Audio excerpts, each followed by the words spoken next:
नमस्कार दोस्तों, मेरा नाम है सोहित कुमार और हम पढ़ रहे हैं पॉलिटी।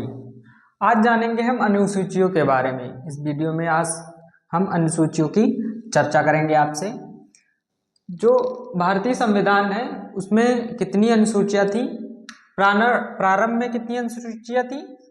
जो 8 थी। जो वर्तमान संविधान है उसमें कितनी अनुसूचियां हैं? तो 12 अनुसूचियां हैं।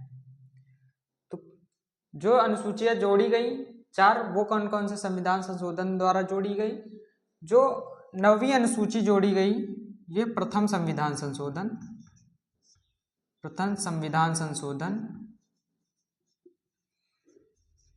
1951 द्वारा जोड़ी गई। और 10वीं जो अनुसूची जोड़ी गई वह 52वां संविधान संशोधन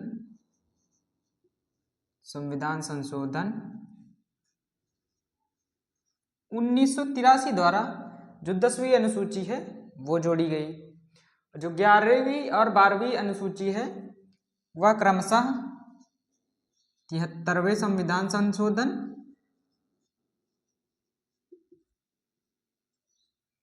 जो कब हुआ था? 1992 और 74वां संविधान संशोधन ये भी 1992 में हुआ था। इसके द्वारा ये 4 अनुसूचियां जोड़ी गई, जो अब वर्तमान में टोटल 12 हो गई। आइए एक एक करके सारी अनुसूचियों का अध्ययन करते हैं। जो पहली अनुसूची है, पहली अनुसूची में क्या है? राज्य एवं उसके यूटी, उनका नामों का वर्णन और उसकी सीमा क्षेत्र का वर्णन है।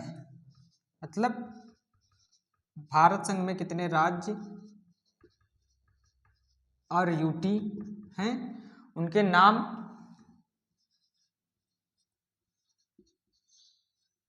एवं राज्य क्षेत्रों का वर्णन।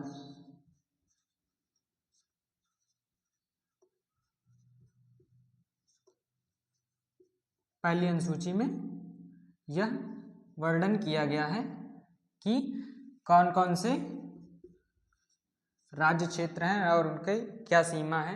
दूसरी अनुसूची है, दूसरी अनुसूची में जो पदाधिकारी हैं, जैसे राष्ट्रपति हो गया, उपराष्ट्रपति हो गया, राज्यपाल हो गया और सीएजी हो गया, न्यायाधीश हो गए, इनके वेतन भत्ते और पेंशन का वर्णन है।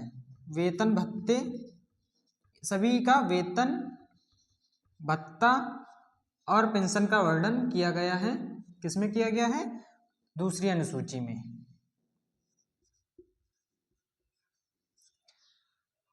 तो अनुसूचियां कितनी है टोटल? अब वर्तमान में 12 हैं।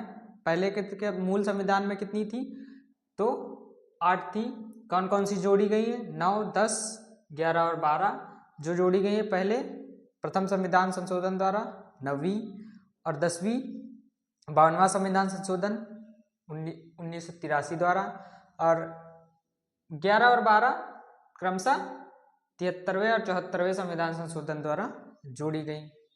तीसरी अनुसूची में क्या कहा गया? तीसरी अनुसूची में कहा गया कि जो समस्त पदाधिकारी हैं राज्य एवं संघ के, वह तीसरी अनुसूची के अंतर्गत शपथ लेंगे, किंतु जो राष्ट्रपति, उपराष्ट्रपति एवं जो राज्य का राज्यपाल होता है, राज्यपाल, यह तीसरी अनुसूची में के अंतर्गत शपथ नहीं लेंगे। ये तीनों अपवाद हैं। किसके? तीसरी अनुसूची के अपवाद हैं। इसको याद रखिएगा। अगर ये तीसरी अनुसूची में शपथ नहीं लेते हैं तो फिर कौन सी अनुसूची में लेते हैं? तो यह अनुच्छेद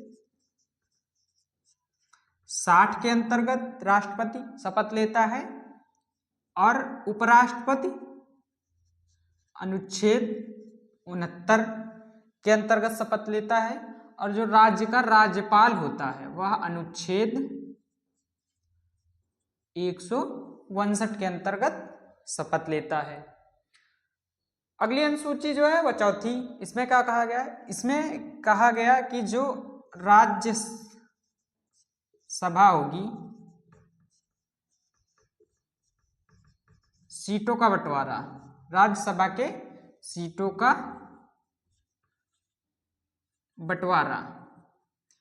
इसका मतलब यह है कि राज्यसभा जो जिसे हम अपर हाउस कहते हैं उसमें कौन से राज्य और यूटी की कितनी सीटें होंगी इसके संबंध में विवरण है। पांचवी अनुसूची में कहा गया कि जो विभिन्न जनजाति हैं, जो विभिन्न अनुसूचित जाति एवं जनजाति एवं अनुसूचित जाति,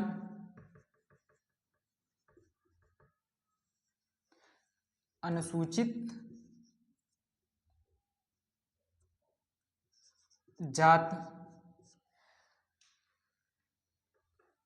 के क्षेत्रों में प्रबंधन एवं प्रशासन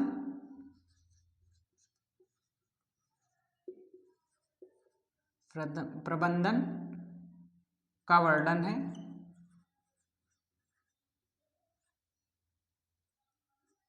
वर्णन किया गया है। और जो छठवीं अनुसूची है, छठवीं अनुसूची में जो 4 राज्य हैं इनका नाम याद रखिएगा। 4 राज्य कौन कौन से? असम, त्रिपुरा,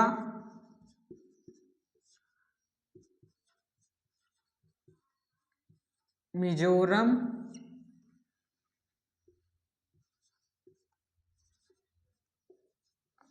मेघालय।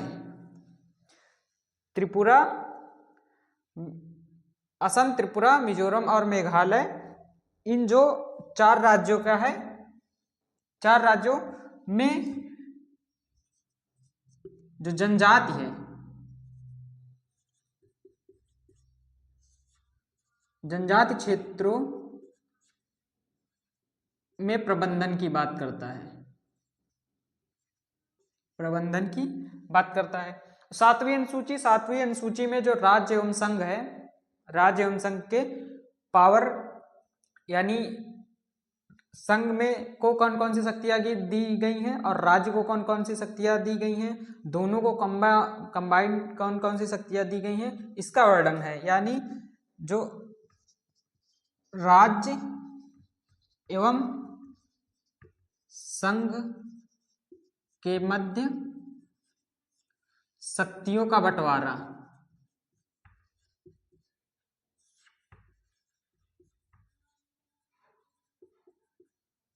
किया गया है। तो इसमें 3 सूचियां बनाई गई। संघ सूची जो संघ के लिए होगी, संघ को कौन कौन सी शक्तियां दी गई हैं। राज्य सूची जिनमें राज्य कानून बनाएगा, कौन कौन से ऐसे होंगे कि जिनमें राज्य कानून बनाएगा, कौन कौन से ऐसे काम होंगे जिनमें संघ सूची बनाएगा, संघ कानून बनाएगा, और कौन से ऐसे होंगे जिनमें दोनों कानून बना सकते हैं, तो उसे समवर्ती सूची कहा गया। मतलब इसमें जो है कि यह बताया गया है 7वीं अनुसूची में कि राज्य को कौन कौन से अधिकार दिए गए हैं और संघ को कौन कौन से अधिकार दिए गए हैं।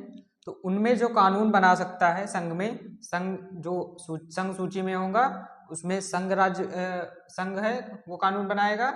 जो राज्य सूची में वर्णित होगा जो उसमें राज्य कानून बना सकता है, और जो समवर्ती सूची में है जिसका वर्णन होगा उसमें दोनों कानून बना सकते हैं। संघ सूची के विषय, जो संघ सूची के विषय हैं उन पर कानून कौन बनाएगा? उन पर जो कानून है वह संसद बनाएगी।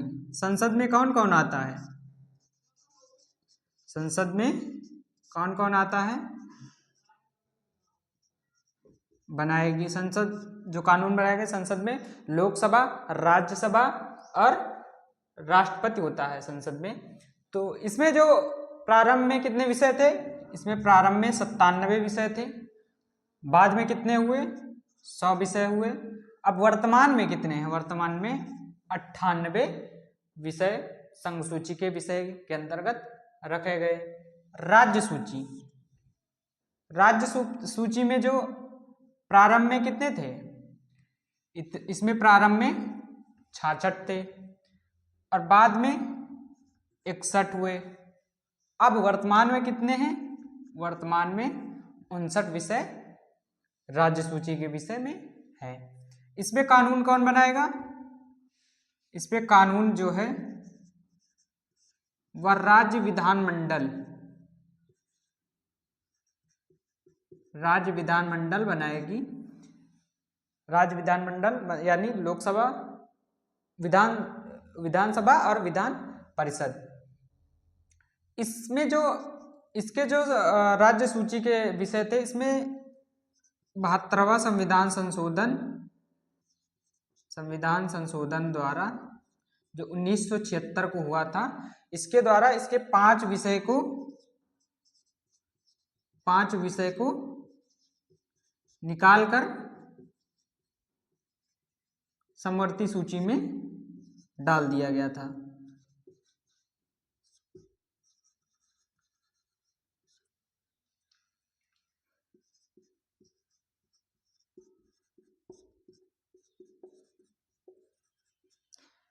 इसीलिए अब वर्तमान में 59 विषय राज्य सूची के विषय हैं। समवर्ती सूची, समवर्ती सूची में कितने प्रारंभ में थे, प्रारंभ में 47 थे। अब वर्तमान में 51 विषय जो समवर्ती सूची के विषय हैं। इस पे कानून कौन बनाएगा, इस पे कानून दोनों बनाएंगे, यानी संसद और आरबीएम राज्य विधानमंडल दोनों कानून बना सकते हैं।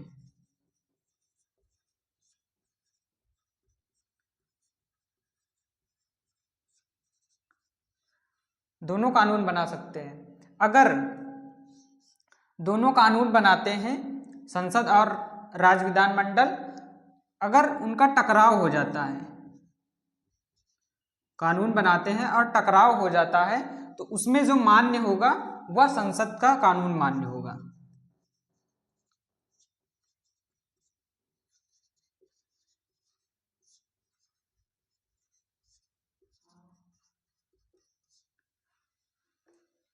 संघ सूची, इस पे कानून संसद बनाता है। राज्य सूची, इस पे कानून कौन बनाता है, आरबीएम।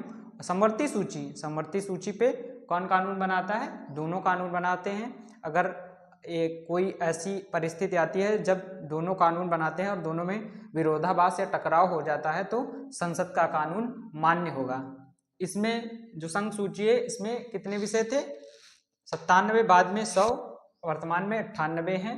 प्रारंभ में राज्य सूची में 66, बाद में 61 हुए, वर्तमान में 59 हैं। और समवर्ती सूची, इसमें 47 थे, वर्तमान में 51 है। तीनों सूचियों के अलावा एक आती है अवशिष्ट सूची, जो कि अनुच्छेद 248 में है। और जो अवशिष्ट सूची है, इस पे भी कानून जो है वह संसद ही बनाती है। जो अवशिष्ट सूची की अवधारणा है वह कनाडा से ली गई है। जो इसका विचार है वह कनाडा से लिया गया है, इसे भी ये ध्यान रखिएगा। 8वीं अनुसूची, 8वीं अनुसूची में भाषाओं का वर्णन किया गया है कि भारतीय संविधान में जो भाषाएं हैं उनका वर्णन किया गया था। मूल संविधान है जो, उसमें कितनी भाषाओं का वर्णन किया गया था, 14। वर्तमान में कितनी है, 22 भाषाओं का वर्णन हमारे संविधान में है। तो कौन कौन सी भाषाएं जुड़ी, जो 15वीं भाषा के रूप में जुड़ी वह थी सिंधी भाषा। सिंधी भाषा को 15वीं भाषा के रूप में जोड़ा गया। कब जोड़ा गया, 21वां संविधान संशोधन जो 1967 में हुआ, इसके द्वारा जोड़ा गया। 16, 17 और 18वीं भाषा के रूप में कौन कौन सी भाषाएं थी? कोंकणी, नेपाली और मणिपुरी। इन 3 भाषाओं को जोड़ा गया। इनको कौन से संविधान संशोधन द्वारा जोड़ा गया? तो इनको 71वां संविधान संशोधन जो 1992 में हुआ था, उसके द्वारा जोड़ा गया। 19, 20, 21 और 22 जो ये 4 भाषाएं हैं, कौन कौन सी? बोडो, डोगरी,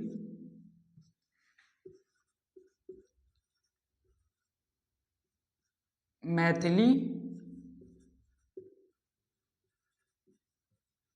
संथाली। इन 4 भाषाओं को जोड़ा गया। कौन से संविधान संशोधन द्वारा जोड़ा गया? 92वां संविधान संशोधन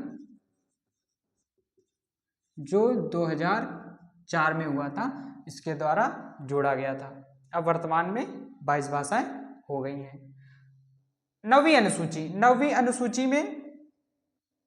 9वीं अनुसूची भूमि सुधार से, 9वीं अनुसूची जो है वह भूमि सुधार से संबंधित है। ज्यादा गहराई में न पढ़कर आप बस ऐसे जानिए कि 9वीं जो है वह भूमि सुधार से संबंधित है। 10वीं है जो दल बदल कानून,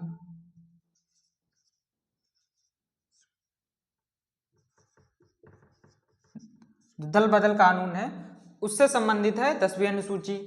11वीं अनुसूची में जो पंचायती राज्य संस्थाएं हैं,